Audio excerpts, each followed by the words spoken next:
الحمد لله نحمده ونستعينه ونستغفره ونؤمن به ونتوكل عليه ونعوذ بالله من شرور أنفسنا ومن سيئات أعمالنا من يهده الله فلا مضل له ومن يضلل فلا هادي له ونشهد أن لا إله إلا الله وحده لا شريك له ونشهد أن سيدنا ومولانا محمدا عبده ورسوله أما بعد فأعوذ بالله من الشيطان الرجيم بسم الله الرحمن الرحيم ما كان لمؤمن ولا مؤمنة إذا قضى الله ورسوله أمرا أن يكون لهم الخيرة اللهم صل على محمد وعلى آل محمد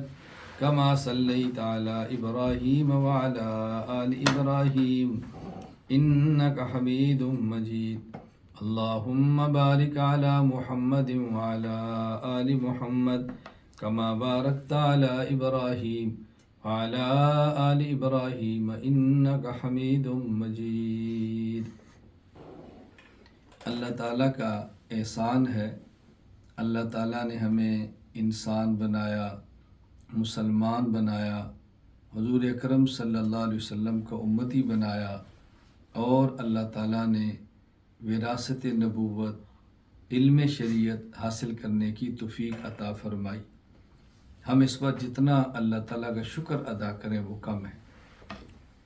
آج میری گفتگو مرکز اصلاح النساء سرگودا پاکستان کے تحت ہونے والے خواتین کے 13ویں سالانہ اجتماع کے موقع پر ہے۔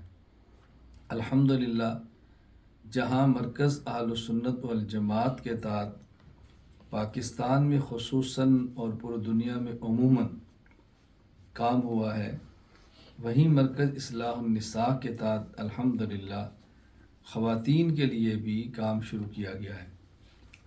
اور جس طرح ہر سال مرکز اہل سنت والجماعت کے تحت سالانہ اجتماع ہوتا ہے، اسی طرح مرکز اصلاح النساء کے تحت خواتین کے لیے بھی سالانہ اجتماع ہوتا ہے۔ تو آج 9 فروری 2025 بروز اتوار اصلاح النساء کا 13واں سالانہ خواتین اجتماع ہے۔ میں ان تمام اپنی بہنوں کو، بیٹیوں کو مبارکباد دیتا ہوں اور ان کا شکریہ بھی ادا کرتا ہوں جنہوں نے علم دین کو پڑھا ہے، شریعت کو پڑھا ہے، شریعت کو سمجھا ہے۔ اللہ تعالیٰ ان کو عمل کرنے کی توفیق عطا فرمائے۔ آج کے چونکہ اجتماع میں کچھ گفتگو ہماری بچیوں نے کی ہے، کچھ گفتگو معلمات کی ہے، تو میں اپنے وقت کے حساب سے چند گزارشات پیش کرنا چاہتا ہوں۔ اگرچہ میری آج کی مخاطب تو اصلاح النساء میں شریک خواتین، مائیں اور بہنیں، بیٹیاں ہیں، لیکن میں گفتگو صرف ان کے لیے نہیں بلکہ پورے عالم اسلام سے وابستہ دنیا کے کسی کونے میں رہنے والی میری ماں، بہن، بیٹی ہو، اس کو سامنے رکھ کر یہ بات کر رہا ہوں۔ میں بہت طویل اور لمبی گفتگو کرنے کی بجائے مختصر بات کروں گا، اور میری خواہش ہوگی کہ اس گفتگو کو ہماری مائیں، بہنیں، بیٹیاں سنیں، توجہ دیں اور اپنی عملی زندگی میں اس کو لانے کی کوشش کریں۔ سب سے پہلی بات تو یہ سمجھیں، کیونکہ اللہ تعالیٰ نے ہمیں انسان بنایا ہے تو ہم ان حرکتوں سے باز رہیں جو انسان کی شان کے لائق نہیں۔ اللہ تعالیٰ نے مسلمان بنایا ہے تو ہم ان شعائر، ان مخصوص علامات اور مخصوص طرز زندگی سے بچیں کہ جو کفار کا ایک شعار ہے، جو کفار کی علامتیں ہیں، جس کو دیکھنے سے پتہ چلتا ہے کہ یہ کافر ہے۔ اسی طرح اللہ تعالیٰ نے چونکہ ہمیں حضور اکرم صلی اللہ علیہ وسلم کو امتی بنایا ہے تو ہم اسی شان سے جئیں کہ جس شان سے ہمارے نبی کی امت کو جینا چاہیے۔ پھر ہم نے علم پڑھا ہے، علم سے تعلق ہے تو ہمیں عالمانہ شان کو برقرار رکھنا چاہیے۔ کسی بھی خاتون کا کسی بھی گھر میں جانا ہو تو گھر والوں کو اس سے فوراً پتہ چل جائے کہ یہ ماشاءاللہ مسلمان ہے، عالمہ ہے، دین کو سمجھنے والی عورت ہے۔ ہمارا طرز عمل، اٹھنا بیٹھنا، بول چال یہ بتائے کہ یہ دین سے تعلق رکھنے والی عورت ہے۔ دوسری بات یہ سمجھ لیں کہ دین کے جو بنیادی، شریعت کے جو بنیادی اجزاء ہیں وہ 5 ہیں۔ اعتقادات یعنی عقائد، نظریات، افکار۔ نمبر 2 عبادات یعنی اعمال، جس میں سب سے اہم چیز زبان سے کلمہ شہادت کا اقرار ہے، نماز، زکوٰۃ، روزہ، حج اور دیگر جتنے بھی اعمال ہیں۔ نمبر 3 اخلاقیات، جس میں صداقت، عدالت، شجاعت، عفت یہ بنیادی ہے۔ اس کے علاوہ امانت ہے، سخاوت ہے، شجاعت ہے، یہ سب چیزیں اخلاقیات میں ہیں۔ نمبر 4 معاملات، ایک دوسرے کے ساتھ مالی معاملات، لین دین، قرض، ہبہ، تجارت، یہ ہر بندے کی ضرورت ہے۔ نمبر 5 معاشرات، کیسے رہنا ہے شوہر کو بیوی کے ساتھ، اولاد کو والدین کے ساتھ، والدین کو اولاد کے ساتھ، ہمسائے کے ساتھ، یہ پورا ہمارا جو زندگی میں رہنے کا طریقہ ہے، جس کو ہم آج کی زبان میں سوسائٹی کہتے ہیں کہ سوسائٹی میں رہنے کا کیا طریقہ ہونا چاہیے۔ یہ بنیادی اجزاء ہیں شریعت کے جو ہمیں شریعت نے عطا فرمائے۔ میں آج کی مجلس بہت مختصر باتیں کر رہا ہوں۔ اگر ہماری مائیں بہنیں بیٹیاں چاہتی ہیں کہ ان کے عقائد درست ہوں اور دوسری خواتین کے عقائد درست کریں، 2 کتابیں اپنے پاس رکھ لیں۔ نمبر 1 اسلامی عقائد، اس میں 230 عقائد ہیں، بہت مختصر سا میرا کتابچہ ہے۔ نمبر 2 کتاب العقائد، یہ تھوڑی تفصیل کے ساتھ کتاب ہے، کتاب العقائد، یہ عام خاتون کے لیے، اور اگر آپ عالمہ ہیں، آپ کا تھوڑا سا مزید دینی ذوق ہے تو آپ اپنے پاس رکھ لیں اصول عقائد۔ اسی طرح العقیدۃ الحسنہ شاہ ولی اللہ رحمہ اللہ کی، العقیدۃ النسفیہ علامہ نسوی کی، العقیدۃ الطحاویہ امام طحاوی کی، الفقہ الاکبر امام اعظم ابو حنیفہ کی رحمہ اللہ تعالی، اور ساتھ میری جو شرح ان کتابوں کی ہیں وہ بھی رکھ لیں۔ گویا اگر آپ عالمہ ہیں اور آپ عقائد کا کام کرنا چاہتی ہیں تو آپ کے پاس ہونا چاہیے اصول عقائد، میری کتاب اسلامی عقائد، میری کتاب کتاب العقائد، میری کتاب شرح العقیدۃ الحسنہ، شرح عقائد النسفیہ، شرح عقیدہ طحاویہ، شرح الفقہ الاکبر، یہ 7 کتب، اور اس کے علاوہ مختلف عقائد پر بحمد اللہ تعالی تفصیل کے ساتھ میں نے بیانات بھی کیے ہیں اور فائل مرتب بھی کر دی ہیں، توحید پر، ختم نبوت پر، رسالت پر، صحابہ پر، اہل بیت پر رضی اللہ عنہ، اور دیگر جو ہمارے نظریات ہیں ان پر آ گئی۔ یہ آپ پاس رکھیں تو انشاءاللہ آپ کے لیے عقائد پر کام کرنا آسان ہوگا۔ عبادات کے حوالے سے آپ اپنے پاس ایک تو رکھ لیں کتاب الحدیث، یہ 4 جلدوں میں ہے، بہت مختصر ہے، ہر حدیث کا اعراب ہے، حرکات لگا کے دی گئی ہیں، ترجمہ کر دیا گیا ہے، شرح کر دی گئی ہے، باقاعدہ حدیث پاک کا حوالہ دے دیا گیا ہے، آپ کو الجھن نہیں ہوگی۔ پھر اپنے پاس آپ رکھ لیں بطور خاص نماز کے لیے نماز اہل سنت والجماعت، یہ اپنے پاس آپ رکھیں، اور پھر جو شارٹ کورسز ہیں وہ رکھ لیں، نماز کورس، زکوٰۃ کورس، حج عمرہ کورس، اعتکاف کورس، یہ اپنے پاس رکھیں۔ اس سے انشاءاللہ آپ کو عبادات کے سمجھنے میں اور دوسروں کو سمجھانے میں، اس حوالے سے پڑھنے میں اور دوسری خواتین کو پڑھانے میں انشاءاللہ بہت آسانی ہوگی۔ نمبر 3 اخلاقیات۔ اپنے اخلاق کو درست کرنے کے لیے بنیادی طور پر آپ اپنے پاس 2 کتابیں رکھ لیں۔ نمبر 1 کتاب السیرت، یہ 2 جلدوں میں ہے۔ نمبر 2 زبدۃ الشمائل، یہ 1 جلد میں۔ اب دیکھیں، ہم نے اگر اپنے اخلاق درست کرنے ہیں تو اللہ تعالیٰ اپنے پیغمبر حضرت محمد صلی اللہ علیہ وسلم کے بارے فرماتے ہیں انک لعلی خلق عظیم۔ ہمارے سامنے جو اخلاق کا ایک اعلیٰ ترین نمونہ ہے وہ رسول اکرم صلی اللہ علیہ وسلم ذات مبارکہ ہے، تو ہم آپ کی سیرت کو پڑھیں، اسی سے اخلاق آئیں گے۔ اور زبدۃ الشمائل میری کتاب، یہ دراصل امام ترمذی رحمۃ اللہ علیہ کتاب شمائل ترمذی کی شرح ہے۔ اس شمائل میں کیا بیان کیا ہے؟ رسول اکرم صلی اللہ علیہ وسلم سوتے کیسے، اٹھتے کیسے، کھاتے کیسے، پیتے کیسے، نکاح کیسے، بازار کیسے، آپ کی مسواک کیسی، آپ کے نالین مبارک کیسے، آپ کی مسکراہٹیں کیسی، آپ کے برتن کیسے، آپ کا بستر کیسا، آپ کے گھر والوں کے ساتھ معاملات کیسے۔ بہت پیاری کتاب، یہ 2 کتابیں اپنے پاس رکھ لیں۔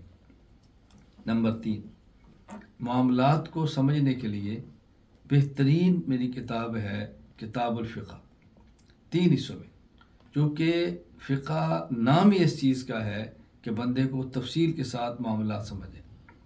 بہت ائمہ نے کام کیا ہے، بطور خاص امام اعظم ابو حنیفہ رحمۃ اللہ علیہ نے اس پر بہت کام فرمایا، اور انہی کی فقہ کا خلاصہ میں نے کتاب الفقہ میں مرتب کیا ہے، اور یہ 3 حصوں میں آپ کو مل جائے گا۔ نمبر 5 معاشرت، رہن سہن، آپس کے تعلقات۔ معاشرت میں نہایت مختصر، نہایت جامع اور نہایت آسان کتاب الاداب ہے۔ آپ اس کا ایک بار مطالعہ فرمائیں تو آپ یقین فرمائیں کہ آپ کا جی چاہے گا کہ ہمارے گھر میں کتاب الاداب کی تعلیم ہو، آپ کا جی چاہے گا کہ ہم بچوں کو پڑھ کے سنائیں۔ عام طور پہ آداب کا معنی ہوتا ہے کھانے کے آداب، پینے کے آداب، وہ ہیں۔ میں نے اس میں تحریر کیا موبائل کے آداب، میسج کے آداب، ای میل کے آداب، فون سننے کے آداب، ان آداب کو بھی جمع کیے۔ میں بس اوقات مذاق میں اپنے دوست احباب سے کہتا ہوں کہ اب صبح اٹھ کے لوگ ناشتہ بعد میں دیکھتے ہیں، موبائل پہلے دیکھتے ہیں۔ اس کا معنی کہ آج کی زندگی میں ان کو موبائل کے آداب ناشتے کے آداب سے بھی زیادہ سکھانے ضروری ہے۔ کتنی اہم چیز ہے، اس لیے یہ آپ چند کتب اپنے پاس رکھ لیں تو انشاءاللہ جو شریعت کے بنیادی اجزاء ہیں، اعتقادات، عبادات، اخلاقیات، معاملات اور معاشرات، آپ کو سمجھنے میں بہت آسانی ہوگی انشاءاللہ۔ تیسری بات، میں اپنی تمام ماؤں، بہنوں، بیٹیوں سے گزارش کرتا ہوں کہ علم دین حاصل کریں، علم دین حاصل کریں۔ دیکھیں، علم ہوگا اور علم صحیح ہوگا تو پھر عمل صالح کی توفیق ملے گی۔ علم صحیح نہیں ہوگا تو عمل صالح کی توفیق مشکل سے ہو جاتی ہے۔ اس لیے دین کا علم حاصل کریں اور اس کو معمولی نہ سمجھیں۔ ہم نے علم دین کے اصول کی آسان ترین ترتیب امت کے سامنے پیش کر دی ہے، قبول کر لیں تو آپ کا فائدہ ہوگا اور آپ کو بہت نفع ہوگا۔ آپ ایک بار دیکھ لیں، ہم نے ایک آسان سی ترتیب قائم کر دی ہے، ایک بہت آسان سا نصاب ہے کہ آپ اپنے گھر میں، محلے میں، یا کسی بھی ایک بچی کو پڑھا لیں، 2 بچیوں کو پڑھا لیں۔ ترتیب کیا رکھیں؟ علم دین کورس، اس میں آپ نے پڑھانا کیا ہے؟ نمبر 1 قرآنی قاعدہ، نمبر 2 ناظرہ قرآن کریم، اور ناظرہ قرآن کریم کے ساتھ ساتھ آپ نے پڑھانا ہے تعلیم القرآن کورس۔ جب یہ مکمل ہو جائے تو آخری ایک پارہ عما یتساءلون کا آپ نے ترجمہ پڑھا دیں، اور ساتھ اس کے اسلامی عقائد، کتاب الحدیث، کتاب الفقہ، کتاب السیرت اور کتاب الاداب۔ یہ مختصر سا آپ کورس بڑے آرام سے 1 سال میں کرانا چاہیں تو کرا سکتے ہیں، اور اس کے لیے آپ کو روزانہ زیادہ سے زیادہ 1 گھنٹہ چاہیے، اور اگر 2 گھنٹے لگا لیں تو ماشاءاللہ۔ اور سب سے اہم بات کہ یہ چھوٹی عمر کی بچیاں، درمیانی عمر کی بچیاں اور بڑی عمر کی بوڑھی ہماری خواتین بھی اس کو پڑھ سکتی ہیں۔ ایک مرتبہ آپ دیکھیں کتنی آسان ترتیب ہے۔ اور اس سے اگلا قدم عالمہ کورس 4 سال کا، 4 سال میں آپ بہترین عالمہ تیار ہو سکتی ہیں الحمدللہ۔ یہ تو آپ گھر گھر قائم کروا سکتی ہیں معلمات، عالمات خواتین، کتابیں منگوا لیں، اور مکتبہ سرگودا پاکستان بھی ہے، دارالایمان، 4 سال عالمہ کورس۔ اور ہم نے الحمدللہ ای مرکز کے تحت اس سارے نظام کو آن لائن کر دیا۔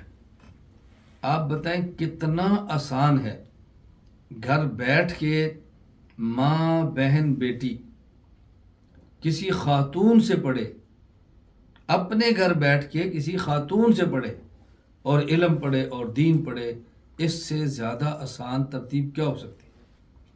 میں کبھی حیران ہوتا ہوں جب لوگ کہتے ہیں کہ علم حاصل کرنا بڑا مشکل ہے، ہم کیسے حاصل کریں، ہمارے پاس وقت نہیں ہے۔ اللہ تعالیٰ کا کرم ہے، یہ ساری ترتیبیں اب بن گئی ہیں۔ علم حاصل کرنا آسان بھی ہے، علم حاصل کرنے پر آپ کو وقت بھی زیادہ نہیں چاہیے، علم حاصل کرنے پر آپ کو تھوڑی سی محنت کرنے سے بہت علم مل جائے گا۔ اللہ تعالیٰ کا نظام ہے کہ جو چیز انسان کی زندگی کے لیے جتنی ضروری ہوتی ہے، اللہ اس کو اتنا ہی آسان فرما دیتے ہیں۔ علم دین دین کے لیے بنیاد ہے، تو اللہ تعالیٰ نے علم دین کو آسان فرما دی۔ اب اس سے فائدہ تو آپ نے اٹھانا ہے۔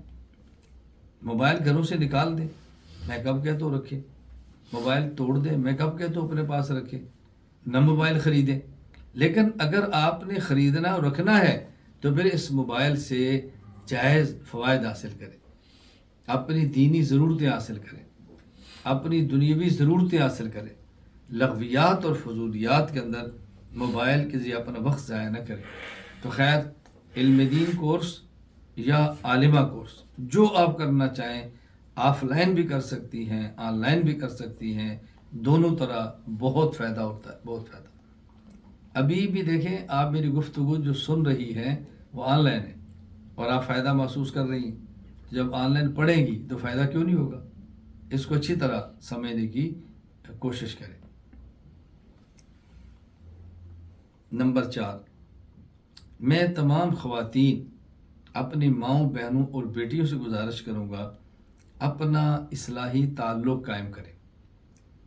اگر بیوی ہے تو اپنے شوہر کو اعتماد میں لے کر اصلاحی تعلق قائم کریں۔ بیٹی ہے، اپنے والد کو اعتماد میں لے کر اصلاحی تعلق قائم کریں۔ والد اگر کسی کا زندہ نہیں ہے، فوت ہو چکا ہے، تو اپنے بھائیوں کو اعتماد میں لیں۔ کوئی گھر میں بڑا بھائی نہیں ہے، والدہ کو اعتماد میں لیں۔ یعنی کسی عالم سے بھی دینی رہنمائی کرنے کے لیے از خود تعلق قائم نہ کریں، اپنے کسی بڑے کو اعتماد میں لیں۔ آپ کے بڑے کو پتہ ہونا چاہیے کہ ہماری بیٹی کا، ہماری بہن کا یا میری بیوی کا کس عالم سے تعلق ہے۔ میں اس سے بڑھ کر کہتا ہوں، یہ بھی پتہ ہونا چاہیے کس سے تعلق ہے، اور یہ بھی پتہ ہونا چاہیے کس درجے کا تعلق ہے، اس تعلق کی نوعیت کیا ہے۔ مسائل پوچھتی ہیں، علم حاصل کرتی ہیں، اصلاحی تعلق ہے، اور یہ کا تعلق کس طرح ہے، فون پہ بات کرتے ہیں، میسج کرتے ہیں، کس کا تعلق ہے۔ ان چیزوں کو ہم نے مد نظر رکھنا ہے، اپنی عزت کا خیال رکھنا ہے، علماء کی عزت کا بھی خیال رکھنا ہے، اپنی عزت کا بھی خیال رکھنا ہے، اس کا بہت زیادہ خیال فرمائیں۔ اور اصلاحی تعلق مشکل نہیں ہے، شیطان دھوکے بہت دیتا ہے۔ اگر ہم بیعت کر لیں گے، اصلاحی تعلق قائم کر لیں گے، اس کے تقاضوں پہ عمل نہیں کر سکیں گے۔ کیا تقاضے ہیں؟ گناہوں سے توبہ کریں، نیک اعمال کریں، اگر گناہ ہو جائے توبہ کر لیں۔ یہ ہے اصلاحی تعلق کا نتیجہ۔ کیا مشکل چیز ہے؟ فرق اتنا ہے کہ ایک فرد سے تعلق رکھنے سے آدمی کے ذہن میں ہوتا ہے کہ میں نے شیخ کو بتانا ہے، کہ میں نے فلاں نیک عمل کیا تھا یا نہیں کیا، میں نے فلاں گناہ چھوڑ دیا ہے یا نہیں چھوڑ رہا۔ اس بتانے کی برکت سے اور اس بتانے کے ذہنی خوف سے آدمی نیک اعمال پہ آ جاتا ہے اور گناہوں سے اپنی جان چھڑا لیتا ہے۔ تو میں گزارش کروں گا کہ آپ اپنا اصلاحی تعلق قائم کریں، لیکن اصلاحی تعلق قائم کس سے کریں، یہ بات بہت اہم ہے۔ ایسے شیخ سے اصلاحی تعلق قائم کریں، نمبر 1 وہ صحیح العقیدہ ہو، نمبر 2 وہ متبع سنت ہو، نمبر 3 وہ اپنے شیخ کا اجازت یافتہ ہو، یعنی اس کو شیخ نے اجازت دی ہو، نمبر 4 وہ اپنے شیخ کا صحبت یافتہ ہو، نمبر 5 وہ آپ کا ہم مزاج ہو، نمبر 6 اس سے رابطہ ہو سکتا ہو۔ صحیح العقیدہ نہیں ہے تو عقائد تباہ کر دے گا، متبع سنت نہیں ہے تو سنت پر لا نہیں سکے گا، شیخ کا اجازت یافتہ نہیں ہے تو اس کے لیے گنجائش نہیں کسی کو بیعت کرے، اگر شیخ کا صحبت یافتہ نہیں ہے تو دین تو سمجھ آتا ہے صحبت سے، اس نے دین کیسے سمجھا، کیسے دین پہ عمل کرتا ہے، مشائخ کے مزاج کو کیسے پہچانتا ہے، اور اگر وہ ہم مزاج نہیں ہے تو ان کے ساتھ نبھا مشکل ہوگا، چلنا مشکل ہوگا۔ بعض حضرات کے مزاج میں بلا ضرورت سختی ہوتی ہے، اس سے نقصان ہوتا ہے، اور بعض کے مزاج میں بلا ضرورت بہت نرمی ہوتی ہے، اس سے بھی نقصان ہوتا ہے۔ عربی کا ایک جملہ ہے، لا رطب فتوسر ولا یابس فتکسر، اتنے تر نہ بنو کہ تمہیں نچوڑ لیا جائے اور اتنے خشک نہ بنو کہ تمہیں توڑ دیا جائے۔ شریعت کا مزاج ہے وَكَذَلِكَ جَعَلْنَاكُمْ أُمَّةً وَسَطًا إِنَّ هَذَا الْقُرْآنَ يَهْدِي لِلَّتِي هِيَ أَقْوَمُ، اعتدال کے ساتھ چلو۔ شریعت میں سختی نہیں ہے، شریعت میں مضبوطی ہے، شریعت میں سختی نہیں ہے، شریعت میں مضبوطی ہے۔ سختی اور چیز ہوتی ہے، مضبوطی اور چیز، دونوں میں فرق سمجھا کریں۔ سختی ایسے ہے جیسے لوہے کا زنجیر، اور نرم اور مضبوطی ایسے ہے جیسے ریشم کا رستہ۔ اب دیکھیں، لوہے کا زنجیر بہت سخت ہوتا ہے لیکن ٹوٹ جاتا ہے، اور ریشم کا رستہ بہت نرم ہوتا ہے لیکن ٹوٹتا نہیں۔ تو آپ تمام خواتین لوہے کی سنگلیاں نہ بنیں، آپ ریشم کی رسیاں بنیں۔ میں بیٹی آپ کو مشورہ دے رہا ہوں، لوہے کی سنگلیاں نہ بنیں کہ چھن چھن بھی ہو، آواز بھی آئے، بک بک بھی کریں اور سختی بھی پیدا کریں اور ہلکی سی بات پر ٹوٹ بھی جائیں۔ ریشم کی رسیاں پریں، آپ کے چلنے سے آواز بھی نہ آئے۔ جس طرح عورت ہے اسی طرح اس کے اندر نرمی ہو، لیکن اپنے موقع پر بہت مضبوط ہو۔ پردہ کریں، پابندی کریں، پردے کے معاملے میں آپ باتیں زیادہ نہ کریں، لڑے جھگڑے نہیں۔ میں مسلمان عورت ہوں، میری شریعت کا حکم ہے، میں پردے کی پابند ہوں، اگر کوئی اور عورت نہیں کرتی تو اس کا مسئلہ ہے، میں تو کروں گی۔